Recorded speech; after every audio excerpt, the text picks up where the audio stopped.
안녕하세요. 백두산 금융연구소의 백두산입니다. 1월 18일 월요일 밤 9시 3분입니다. 지금까지 기나 긴 아무것도 안 하기의 어떤 그런 기간이었죠. 꾸준히 아무것도 안 하기를 말씀드렸는데, 이제는 슬슬 움직여야 되겠죠. 그죠? 이제는 움직일 만한 기준들이 나오고 있습니다. 예를 들면 제가 말씀드렸던 대표적인 기준들이 코스닥 인버스가 어디를 넘어가는지 확인해라. 선물이 어디를 붕괴시키는지 확인해라. 풋옵션이 어디를 돌파 안착하는지 확인해라. 라는 어떤 기준들을 말씀드렸는데, 지금 제가 말씀드린 그런 기준들을 오늘 일제히 다 돌파 안착했죠. 붕괴시키기도 했고요. 그렇기 때문에 이제는 움직일 만한 근거가 나왔죠. 그러니까 지금까지 말씀드렸던 것들, 분명히 지금 오랜 상승 때문에 지쳐가지고 인버스 쪽으로 손이 안 나가긴 할 겁니다. 분명히 심리적으로 그런 타이밍이긴 합니다만은, 솔직히 오늘도 음봉이 나왔지만 여러분 아직도 의심을 사실 많이 갖고 있잖아요. 저도 그래요. 저도 사실 야, 저게 오늘 하루 2.4% 빠지긴 했는데 지수가 저게 과연 내일도 빠질까? 뭐 이러면서 이게 과연 시장이 꺾이기는 하는 걸까라는 의심은 갖고 있지만은, 일단은 뭐 어떤 기준들이 붕괴가 됐으니까 숫자 보고 움직이자는 겁니다. 좀 감정이나 불안감 같은 건 넣어두고, 예를 들면 제가 말씀드렸던 기준이 오늘 417이 종가상으로 붕괴되면, 종가상으로 확인했다 417이 붕괴되면은 할 수 있다라고 말씀드렸는데, 어쨌든 오늘 결과적으로 들었다 놨다 했지만 완성이 됐잖아요. 그죠? 그리고 풋옵션 어디 올라와야 된다? 예를 들면 1월 5일날 종가를 회복해야 된다라고 했는데 돌파 안착했죠. 그러니까 일단은 오늘 뭐 오후부터 하든지 아니면 뭐 내일 아침부터 이제 뭔가 매수할 만한 근거가 생긴 겁니다. 이제는 천천히 움직여봐도 괜찮겠죠. 코스닥 인버스도 뭐 그래요. 코스닥 인버스도 뭐 보시다시피 4,565원을 갭상승으로 출발해가지고 아래쪽으로 장중에 밀렸다가 결과적으로 안착을 했네요. 솔직히 오늘 이럴 줄까지는 몰랐어요. 오늘 개파락 출발하길래 아유, 오늘 또 코스피가 또 코스닥이 또 상승 마감하려고 또 개파락을 하는 모양이구나 라고 저도 생각하고 아침에 그래 저도 쿨하게 놀러 갔거든요. 그냥 기대를 안 했는데 기대 안 하니까 오히려 하여튼 이런 시세가 나오긴 나오네요. 아무튼 그 제가 드리고자 하는 이야기는 뭐 아마 저뿐만이 아니고 다 그러실 거예요. 하도 상승이 많았기 때문에 이것도 조정으로 끝나지 않겠냐라고 생각하면서 손이 잘 안 나가겠지만은, 일단 숫자들 기준들이 충족됐으니까 카드를 한번 내밀어 보자, 이제 배틀을 한번 휘둘러 보자 라는 겁니다. 우리가 쳐볼 만한 공이 나왔지 않았냐, 그냥 쳐봐야 되겠다 라는 생각입니다. 사실 그 매수하면서 약간 좀 마음이 불편하거나 하는 게 끝이 좋은 경우가 좀 많은 것 같아요. 의심하면서 이게 과연 될까라고 하면서 매수했던 것들이, 어떤 불리한 상황에서 매수했던 것들이 좋은 결과를 냈던 적이 저는 많았던 것 같습니다. 아무튼 그래서 오늘 뭐 결과적으로 이런 기준들이 다 충족이 됐다라는 이야기를 오늘 드리고 싶고요. 뭐 좀 자세한 내용들을 살펴보자면은, 이 그 풋옵션 같은 거 외가들도 다 올라왔습니다. 웬만한 외가들도요, 웬만한 외가 옵션들도 지금 다 이 자리 회복했어요. 1월 5일날 종가를 다 회복한, 다 돌파 안착했습니다. 근데 물론 지금 보시면은 이게 워낙 중요한 자리이기 때문에 솔직히 그 약간 좀 의심은 좀 되긴 됩니다. 그러니까 무슨 이야기냐면은 이게 쉽게 아마 그렇게 시세를 주지는 않을 것 같다라는 생각은 들거든요. 천천히 해보자라는 이야기를 드리고 싶네요. 예를 들면은 이런 이야기를 드리고 싶은 건데, 어떤 지지선이나 저항이 있을 거 아니에요. 이걸 돌파 안착하고 싶다. 여러분들이 세력이라면 어떻게 하겠어요? 이런 식으로 장대양봉을 이거를 봉으로 돌파하면서 돌파 안착했단 말이에요. 그럼 여기에 대한 피로감 같은 걸로 보통 어떤 모습들을 보이면 보통 이제 그 다음날 뭐 이렇게 음봉 하나 정도 보여주고, 이제 그 다음날 이제 이 자리를 또 다시 지지하면서 이렇게 양봉이 나오면서 또 다시 시세가 올라가는 이런 모습들이 이제 뭐 어떤 교과서에 나오는 정석적인 모습들이죠. 아니면은 뭐 약간 좀 혼란을 주기 위해서 뭐 음봉을 살짝 이걸 붕괴시켰다가 뭐 간다거나, 뭐 어쨌든 그 라인을, 이 중요한 라인들이기 때문에 오늘 돌파한 착한 라인들이 대부분 다 중요한 라인들, 오늘 붕괴한 선들이 대부분 다 중요한 라인들이기 때문에 이런 선들에 대한 테스트를 단 하루 만에 끝낼 것 같지는 않다라는 조심스러운 생각이 듭니다. 물론 이런 부분은 좀 디테일에 관련된 부분이기 때문에 솔직히 어떻게 될지는 저도 모르겠어요. 그 뭐 상승 같은 경우는 솔직히 뭐 어떤 패턴이 좀 일정합니다만은 하락 같은 경우는 아시다시피 이게 뭐 어떤 모습으로 하락을 할지 어떤 이슈를 갖고 하락할지는 그거는 맞추면 거의 신에 가깝죠. 그죠? 그런 건 맞추기 어렵기 때문에 아무튼 지금 방향성은 일단 아래쪽으로 대부분 시장이 좀 쏠리고 있는 거고, 그래서 이러한 선들을 테스트하는 과정들이 조금 있어야 되지 않겠냐라는 조심스러운 생각 정도 해보겠습니다. 그러니까 뭐다 움직이더라도 좀 천천히 움직여 보자라는 이런 이야기를 좀 드리고 싶습니다. 어디까지나 가슴은 냉철하게, 그죠? 차분한 담담한 마음으로 이렇게 접근을 하셨으면 좋겠고, 그래서 아무튼 풋옵션, 그죠? 풋옵션 이렇게 오늘 이렇게 돌파한 착했지만 양봉으로 뭐 하루 이틀 정도 조정 과정을 거치지 않을까라는 운 정도 또 띄워놓고요. 또 그리고 오늘 이 선물 지수도 417을 붕괴시키긴 했지만은 정말 중요한 라인이기 때문에 뭐 혹시나 한 번 정도 내일 뭐 이렇게 살짝 올라주면서 417을 뭐 다시 터치한다든가 그럴 수도 있을 것 같다라는 뭐 운 정도는 띄워놓겠습니다. 오늘 뭐 아무튼 좀 자세한 내용 보시면은 코스닥 시장 같은 경우 제약바이오 업종 지수가 심각하게 무너지고 있다, 그죠? 그 넥라인을 장대음봉으로 원하는 모양으로 딱 붕괴시켜 놓고 오늘까지 연속으로 해서 121선까지 일단 붕괴시키는 모습이 나오고 있다.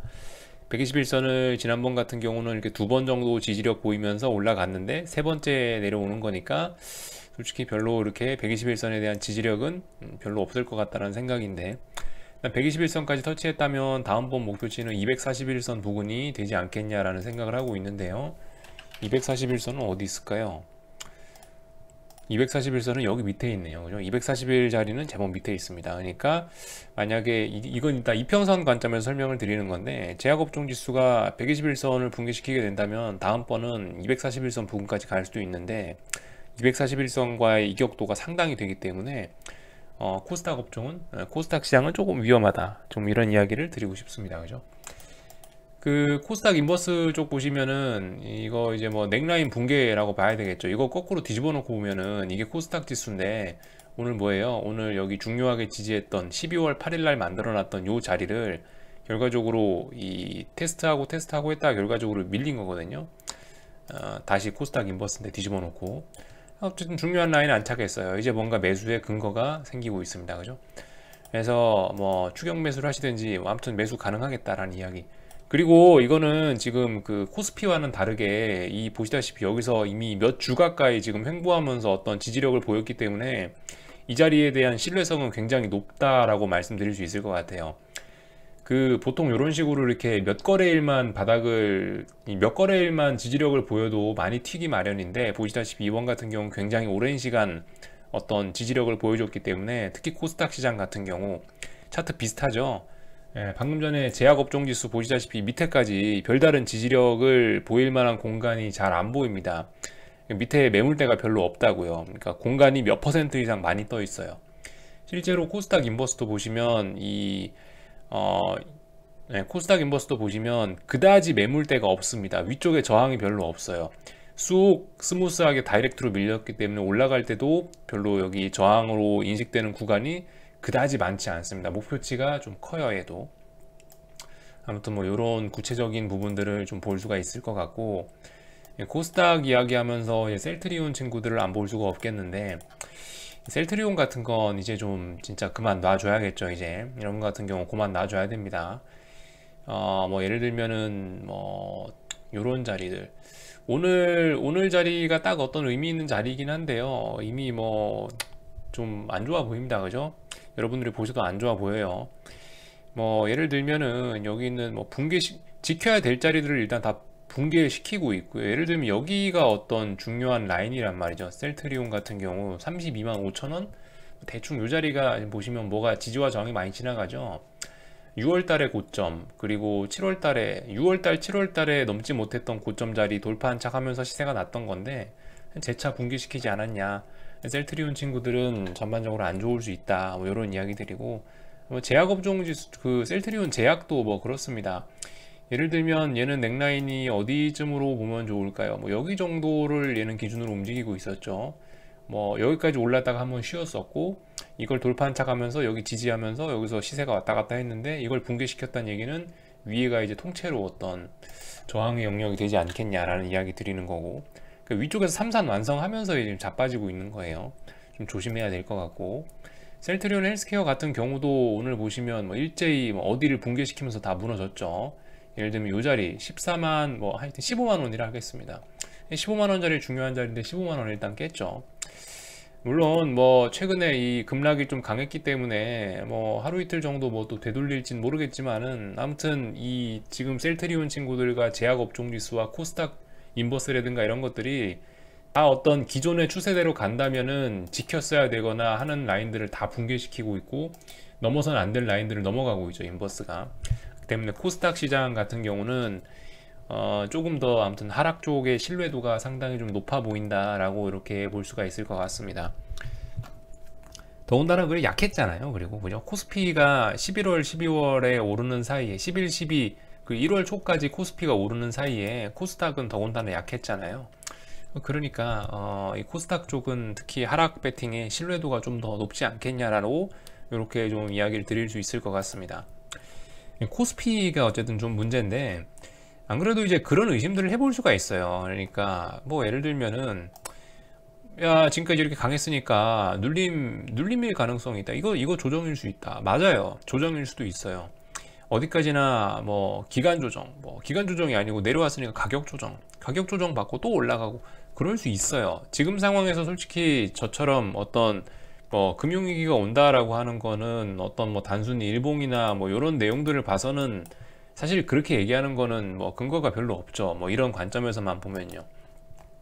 아직까지는 기술적인 뭐 이런 단순한 어떤 전통적인 관점에서 보면은, 기술적인 관점에서는 이건 아직 조정에 불과한 겁니다. 아직 뭐 추세가 붕괴되고 사실 그런 건 아니기 때문에, 말씀드렸다시피 지금 인버스를 뭐 할 수 있다, 417이 붕괴되면 해보자라는 거는 제가 계속 밑밥을 깔고 있죠. 이번 같은 경우는 시세가 나면 크게 날 거고 뭐 그렇기 때문에 뭐 변곡을 잡는 거, 좀 더 수익률을 극대화시키는 데 포커스를 맞춰서 변곡을 잡는 거를 목표로 하고 있기 때문에 417만 붕괴돼도 들어가 보는 쪽으로 지금 이야기를 드리고 있다라고 하고 있는데, 아무튼 그 맞는 거예요. 그러니까 원래는 이게 지금 단순히 조정일 수 있습니다. 하락의 시작이 아니고 조정일 수 있는데, 근데 이제 저 같은 경우 이제 제가 어떤 금융위기나 이런 걸 주장하는 이유는 물론 뭐 다양한 이유가 있습니다. 뭐 지금까지 뭐 장단기금차도 보여드리고 뭐 채권금리도 보여드리고 뭐 환율도 보여드리고 어쩌고 저쩌고 했지만은, 그 너무 강하면 꺾인다는 거죠. 너무 강하면은 적당히 강했으면 조정이 나올 수가 있는데, 너무 강해버리면은 조정이 아니고 시세가 아예 추세가 끝나버리는 경우가 상당히 많다는 겁니다. 근데 뭐 여러분들 다 보셔서 아시다시피, 최근에 느껴서 아시다시피, 최근에 코스피가 한 2거래일 연속으로 뭐 사이드카급의 시세를 봤었잖아요. 그죠? 그러니까 지금 같은 경우는 거의 뭐 20년에 한 번 나오는 그런 초강세장이었기 때문에, 그렇기 때문에 만약에 얘가 그렇기 때문에 이런 강세장이 특별히 뭐 어떤 미국 금리 인상기도 아니고 뭐 어떤 특별히 호재가 있거나 정말 코스피가 뭐 레벨업을 하는, 뭐 미국의 경제 성장률이 5%가 되고 한국의 경제 성장률이 5%가 넘어가고 이런 상황이 아니기 때문에 이런 건 좀 정당화할 수 없을 것 같고, 그렇다면은 어떤 마지막 시세 뽕 뽑기가 아니겠냐라는 그런 추측을 베이스로 해서 지금 얘는 이미 추세가 끝났을 수 있다, 이게 하락의 시작일 수 있다, 여기서 더 이상 조정이 아니고 이제 하락의 시작일 수 있다라고 이렇게 뭐 이야기를 드리고 있는 겁니다. 주로 하여튼 뭐 큰 그림 보면서 말씀드렸었죠. 뭐 월봉상을 봐라, 뭐 RSI가 뭐 70이 돼 있는데 여기서 주식을 사는 게 이게 맞겠냐, 월봉상 뭐 최소한 저 RSI 50 밑에서 뭐 매수를 해야지, 야 지금 RSI가 지금 75고 어쩌고 저쩌고 볼린저 밴드를 찍고 나오고 지금 얼마를 찍고 나왔는데 여기서 지금 주식을 사냐, 이런 이야기를 하고 있는데, 어쨌든 뭐 이런 모습을 보아서라도 이것은 어떤 앞으로 조정이 나온다기보다는 아예 이 추세가 뒤집혀 버릴 가능성이 높다라고 뭐 이렇게 본다는 거죠. 아무튼 뭐 좀 두루뭉술하게 말씀을 드렸는데, 지금까지 제 영상을 꾸준히 봐주셨던 분들이라면은 아마 머릿속에 뭐 몇 가지 본인들이 좋아하시는, 뭐 본인들이 믿고 있는 그런 이유들이 떠오르실 거예요. 왜 저놈이 금융위기가 온다라고 이야기하는지에 대한 제가 뭐 다양한 이유들을 드렸는데, 그 중에 뭐 제가 설명드렸던 게 몇 가지 정도 머릿속에 떠오르는 게 있으실 거예요.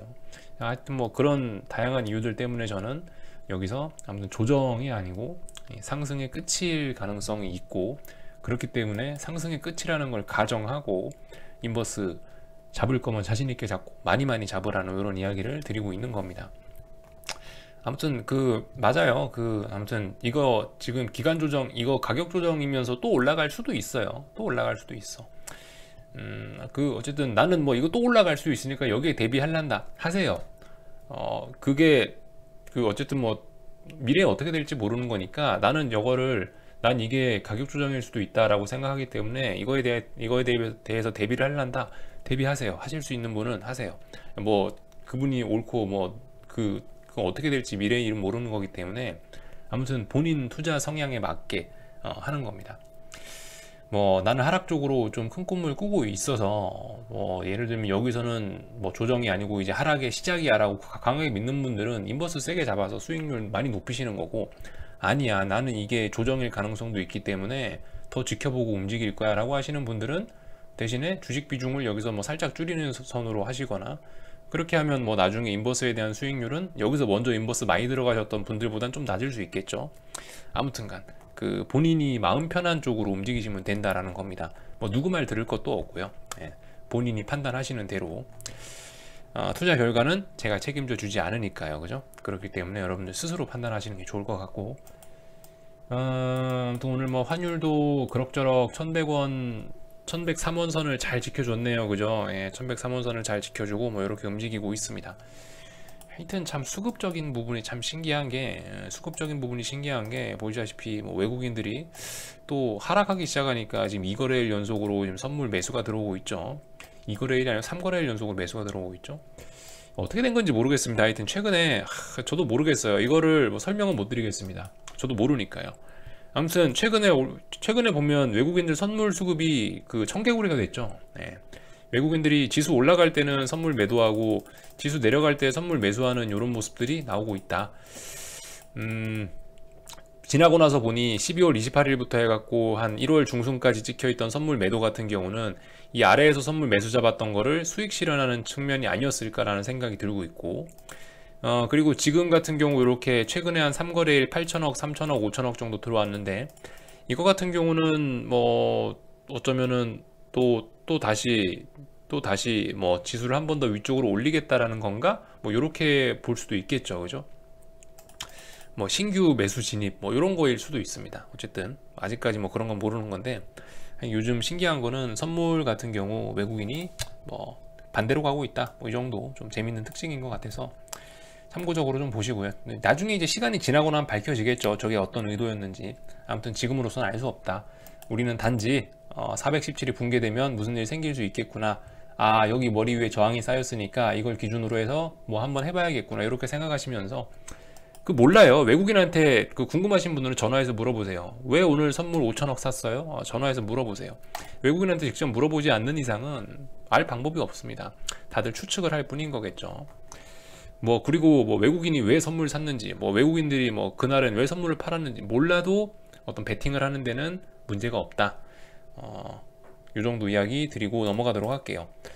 아무튼 이 정도까지 봤고, 한국장은 개인적으로 만약에 이제 한국이 오늘 꺾였다라고 생각을 한다면요, 오늘부로 한국이 이제 417도 붕괴시키면서 본격적으로 꺾였다라고 한다면은, 만약에 오늘 밤에 미국이 상승 마감하면 앞으로 별로 안 좋겠죠. 왜 그냐? 그러면 예를 들어 뭐 하락 추세가 시작됐다라고 한다면은, 갭상승 출발하면은 어떻게 되겠어요? 아무래도 하락을 자극하지 않겠습니까? 하락 추세라고 생각하면 요거잖아요. 하락 추세 이거잖아요. 하락 추세 이거잖아요. 그죠? 갭상승하면 어떻게 되겠어요? 매도 찬스. 갭상승하면 매도 찬스. 갭상승하면 매도 찬스. 미국장이 상승 마감하면 갭상승하고, 미국장이 상승 마감하면 갭상승하고, 뭐 이런 그림 나올 수도 있다. 물론 뭐 자세한 건 잘 모르겠다. 하여튼 제 생각에는 한국 같은 경우는 오늘 지지선을 어떻게 했기 때문에 좀 몇 거래일 정도 이렇게 더 확인하는 과정들이 있어야 되지 않겠냐 정도 이야기 드릴 수 있을 것 같아요. 이 정도 이야기 드리고, 오늘 뭐 재밌는 기사들이나 좀 몇 가지 보고 마칠게요. 보시다시피 뭐 이런 내용들이 있긴 있습니다. 뭐 오늘 코스피는 지난 14일 어디 갔더라? 뭐 이런 내용이 있긴 하더라고요. 코스피는 지난 14일 미수거래의 반대매매 규모가 387억 원에 달해 세계 금융위기 당시인 2008년 10월 이후 12년 만에 가장 많았다라고 하고 있네요. 그러니까 이런 것도 한번 생각은 해봐야 될 것 같아요. 이게 개인 예탁금 같은 경우가 개인의 이 시장 참여가 좋을 때는 좋은 방향으로 돌아가기 시작하면 한없이 좋아질 수 있습니다. 개인들의 대기 매수 자금, 대기 매수 자금, 대기 매수 자금, 지수 눌림 시 대기 매수 자금, 지수 눌림 시 대기 매수 자금, 이렇게 될 수 있는데, 이게 예를 들어서 이제 지수가 방향이 꺾인다라고 생각하면 이게 진짜 치명적으로 될 수 있는 겁니다. 왜냐하면 지수가 빠졌다, 대세 상승 중에 조정이네라고 하고 개인들이 매수해요. 개인들이 매수한다는 얘기는 뭐예요? 외국인이 판다는 얘기죠. 외국인이 팔면 빠져요. 여기 또 개인들이 조정인 줄 알고 붙어요. 또 빠져요. 또 왜 자꾸 빠질까요? 개인들이 자꾸 산다는 얘기는 외국인하고 기관이 판다는 얘기니까. 외국인하고 기관이 팔면 자꾸 빠지죠. 이게 하여튼 독이 될 수도 있습니다. 그 개인 예탁금 같은 게 독이 될 수도 있고, 뭐 그렇기 때문에 아무튼 개인들이 돈 많은 거는, 개인들이 시장 참여 많이 하는 거는 이런 점에서 좀 주의해야 될 수 있다. 이게 좋은 사이클로 돌아가기 시작하면 한없이 좋을 수 있는데, 안 좋은 사이클로 돌아가기 시작하면 한없이 안 좋아질 수 있고, 아무튼 뭐 그런 거를 보는 측면에서 뭐 반대 매매 규모가 뭐 제일 많았답니다. 참고적으로 볼 수 있고, 이런 거 반대 매매 규모 같은 경우는 어디서 보냐면 금융투자협회 들어가시면 됩니다. 금융투자협회 홈페이지 들어가시면 이렇게 여기 신용잔고 뭐 추이가 있고요. 여기 들어가시면 신용잔고 추이 볼 수 있고, 여기에서 그것도 볼 수 있거든요. 여기에서 방금 전에 봤던 거 내 분명 봤는데 증시자금 추이에 있나? 네, 증시자금 추이 들어오시면 여기에서 이제 이 387억이라는 숫자를 볼 수 있습니다. 미수금 반대매매 금액, 미수금 대비 실제 반대매매 금액, 요거를 지금 기사에서 인용한 거거든요. 그러니까 여기 금융투자협회 들어오시면 이것도 보실 수 있어요. 그래서 이것도 분석해 보실 분들은 한번 분석해 보세요. 뭐 어떤 뭔가 있을지 모르겠습니다. 참고로 KRX 마켓 데이터에 들어오시면 여기서 시가총액 같은 걸 볼 수가 있죠. 코스피 시가총액이 얼마냐, 코스닥 시가총액이 얼마냐, 이런 시장에 대한 정보들을 볼 수 있으니까 여기 있는 이런 데이터하고 금융투자협회에 있는 이런 데이터들 비교하시면은 어떤 의미 있는 데이터를 만들어낼 수 있다고 생각합니다. 실제로 만들어낼 수 있고요. 제가 생각하는 게 아니고 만들어낼 수 있다라는 이야기. 아무튼 오래간만에 신용잔고 추이를 잠깐 봤는데, 사실 코스닥이 좀 많죠. 여러분들 코스닥이 좀 더 위험하겠습니다. 아무래도 지금 분위기 심상치가 않아요. 코스닥이 지금 보시면 10조 원이에요. 참고로 유가증권 코스피는 오늘부로 시가총액이 2000조고요 코스닥은 시가총액이 300조거든요 얼마지? 코스닥 시가총액이 370조 원입니다. 376조 원. 오늘부로 376조 원인데 이 시장 사이즈가 한 6배, 5배 정도 차이가 나는데 이 신용거래 규모는 똑같죠. 뭔가 위험하겠죠, 코스닥이. 아무튼 뭐 요런 점들 정도는 좀 보실 수가 있겠고, 이것도 비중 따라서 보셔야 됩니다. 차트 한번 엑셀에다 데이터 복사 붙여넣기 하셔갖고 한번 시가총액 순으로 한번 비교해 보세요. 그 시가총액 분의 이 유가증권 이 신용거래용자 비율, 뭐 코스닥 시가총액 분의 코스닥 신용거래용자 비율, 이런 거 하시면은 그 비율 나올 거 아닙니까? 비율을 쫙 비교해 보시면은 약간 의미 있는 데이터가 나오긴 합니다. 엑셀에서 직접 한 번씩 해보시면 좋고요. 전 예전에 해봤습니다. 아무튼 뭐 이런 이야기 정도 드리고, 이제 슬슬 제가 어떤 원하는 이슈들이 좀 나오긴 하는 것 같아요. 말씀드렸다시피 이게 어떤 이제 더 이상 전염병이라든가 뭐 아니면 뭐 정치적인 이슈라든가 뭐 백신이나 이런 이슈로 시장이 하락하면 안 된다라고 예전부터 좀 말씀드리고 있는데, 보시다시피 이제 슬슬 이런 뉴스들이 좀 나오긴 하는 것 같아요. 뭐 예를 들면 이런 것들 뭐 이런 이야기들 나오고 있죠. 이제 슬슬 10년물 채권금리 상승을 시장이 좀 주목하고 있죠. 10년물 금리 상승하는 거 하고 인플레이션 올라가는 거, 이런 것들을 증시의 리스크로 뭐 보고 있고, 이런 이야기들이 슬슬 연합뉴스 메인에 나오고 있다라는 이야기를 드리고 싶습니다. 아무튼 이런 점들 잘 보셔야 되겠고, 그래서 금리 잘 보시라는 이야기 드리고요. 아무튼 옐런은 지난 연준 의장인데 왜 갑자기 나와서 달러 약세를 추구하지 않는다고 하는지 모르겠는데, 글쎄요, 뭐 달러 약세, 달러 강세 전환에 좀 도움이 되려는지 모르겠습니다. 이런 립 서비스가요. 아무튼 지금 보시면 대부분의 사람들은 이렇단 말이에요. 대부분의 사람들은 당연히 바이든이 더 유동성 공급하고 이러면은 약달러가 되겠다라고 생각을 하고 있는데, 역발상 해볼 만한 때라는 거죠. 그죠? 모두가 약달러를 예상하고 블루웨이브라는 이슈가 1월 5일날부터 터져 나오긴 했는데, 막상 그날 장대 양봉이 나오면서 달러가 90.5를 돌파한 척하고 있다라는 점을 생각을 해봐야 될 것 같습니다. 모두가 이렇게 예상은 합니다만은 실제 시장은 조금씩 다르게 움직이고 있다는 점. 진짜 약할 거면 90.5를 오늘 안착하지도 않았을 것 같은데요, 제 생각에는. 아무튼 지금 90.5를 안착해서 지금도 달러는 계속 상승하고 있다는 점 기억하시고, 그 연합뉴스에 나온 기사인데 뭐 이런 거 제가 이야기하는 것들 깔끔하게 잘 정리해 놨더라고요. 뭐 위기의 사인들 뭐 몇 가지 잘 보면 된다라고 해놓은 게, 뭐 유럽과 아시아 성장세가 둔화하면서 달러 가치가 급등할 수 있다, 이러면 잘못될 수 있다, 그죠? 이런 거하고 뭐 중국 성장세 둔화에 따라서 뭐 위안화 가치와 상해 종합이 동반 하락하는 경우, 뭐 이런 것도 위험이 될 수 있다. 인플레이션 상승하는 경우 네 번째 경고 신호로 지목했다라는 거, 뭐 이런 거. 또 그리고 제가 오늘 아침에 말씀드린 것들 있죠. 테슬라와 비트코인 등 투기적인 선호 상품의 손실 어쩌고저쩌고 이런 거. 그러니까 지금 여기서도 정확하게 보고 있는 거예요. 테슬라와 비트코인 같은 게 이번 상승의 가장 주도주였는데, 이런 주도 종목들이 꺾이는 거를 잘 봐야 된다, 타이밍을 잡기 위해서. 뭐 이런 이야기들을 뭐 하트넷 전략가라는 사람이 하고 있습니다. 그래서 아무튼 좀 잘 정리가 돼 있길래 본 거고, 여기서 참 그런 이야기 나왔더라고요. 오늘 이거 하나 좀 볼까 하는데, 하이힐드 채권 투자하는 ETF 아시죠? 예전에 연준에서 채권 매입해 준다고 했을 때 연준에서 매입한 채권이 이거거든요. HYG라는 거 하고요. 아마 저는 이걸로 알고 있습니다. 잘못 알고 있을 수도 있는데, 아무튼 연준에서 예전에 이제 3월 달에 시장 안 좋아서 채권 매입해 준다고 했을 때 그때 매입한 게 제가 알고 ETF가 이거예요.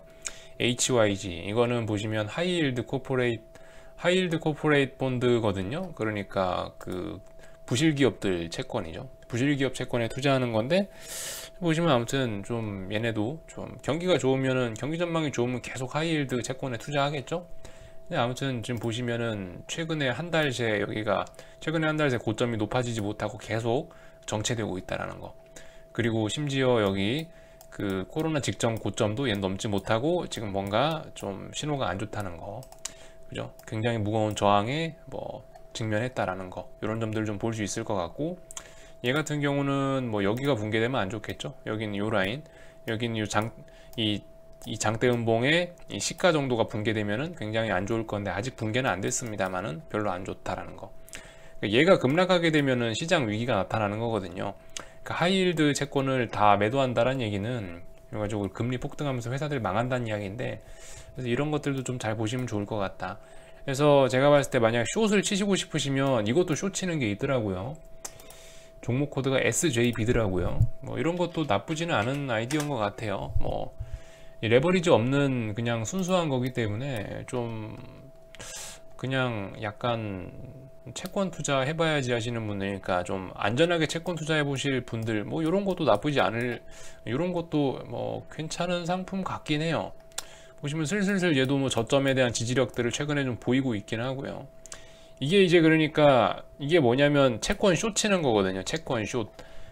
이거 보시다시피 하이힐드 채권은 숏 치는 상품인데, 이 종목 코드 SJB고요.